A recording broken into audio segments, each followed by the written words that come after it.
Welcome to Take 5, your 5-minute inspirational message from Solid Rock Drogheda.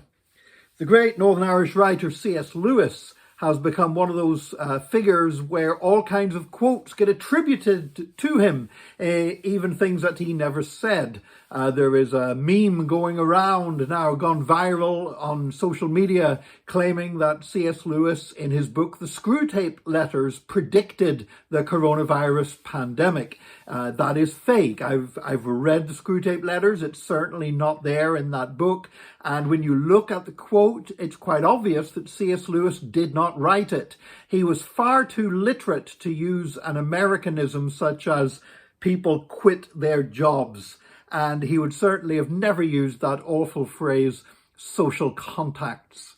C.S. Lewis didn't write that, but he did say some amazing things. And one thing that really resonates with me is in his book, The Problem of Pain, where C.S. Lewis said that if he could, he would willingly remove the doctrine of hell from Christianity, from Christian belief, because he hated the thought of anybody going to hell for all eternity. But then Lewis went on to say that even though he would love to remove it from Christian doctrine, he would not and could not do so. Why? Because it's supported by Scripture, and the doctrine of hell is supported by the very words of Jesus. And I think this is a very sensible and mature way for Christians to approach the whole idea of hell. We should not rejoice at the idea of people going to hell. It should cause us pain. In fact, when we see Jesus talking about hell in the New Testament, he didn't talk about it to unbelievers to try to scare them into getting saved. Instead, Jesus talked about hell to his followers to give them the incentive and the compassion to reach out to the lost. I remember some years ago, we had a guy attending our church in Drogheda who would go out on the streets preaching and doing evangelism. And I went out with him a couple of times and he kept ending up in fights. And I remember taking him on one side and trying to talk to him and saying, you don't have to keep telling people all the time the first thing you say to them is that they're going to hell. He said, so do you not believe in hell? Do you think I shouldn't speak about hell? I said, no, I'm not saying that. I said, but you shouldn't sound so delighted at the idea of people going there. And sometimes that's what Christians do. It's almost like they're rejoicing. Ha, you reject what I'm saying? Well, you're going to go to hell. You know, hell is a Christian doctrine, and we do have a responsibility to teach it. I remember hearing a story about a preacher who was going to speak at a church, and he was a guest speaker, and the pastor of that church said to him, we don't want you to talk about hell while you're here. Well, he was a guest there, and he said, okay. He said, I won't talk about hell.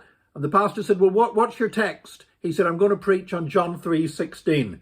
And the pastor said, that's good, the love of God. Yeah, that's what we want to hear about. So the preacher turned up at the church, and he said, as he started his message, he said, I'm going to read my text for today. It's from John chapter 3, verse 16. For God so loved the world that he gave his only begotten Son, that whosoever believes in him should not. And at that point he stopped and he looked to the pastor and he says, what can I do? Do you want me to read on? And the pastor said, oh, just go on, read the rest of it. Because, of course, it went on to say, should not perish. Because the fact that Jesus has saved us means that he has saved us from something. He saved us from the power of sin, but he's also saved us from the consequences of sin. So we as Christians, we do believe in hell. It's part of the Christian faith. It's part of the doctrine of the church. We don't rejoice in the fact of people going to hell. We probably feel pretty much like C.S. Lewis, that, you know, we would almost prefer it if it wasn't there, but it is there. And it should be an incentive for us to reach out to other people with the gospel of Jesus Christ, not in a vindictive way, but in a compassionate way. And I pray that today God will give you openings to share the gospel, to reach people, that they will not have to face the consequences of going to eternity without receiving Jesus Christ. May God help you to do that today. Please join us again tomorrow for another Take 5. your 5-minute inspirational message from Solid Rock Drogheda.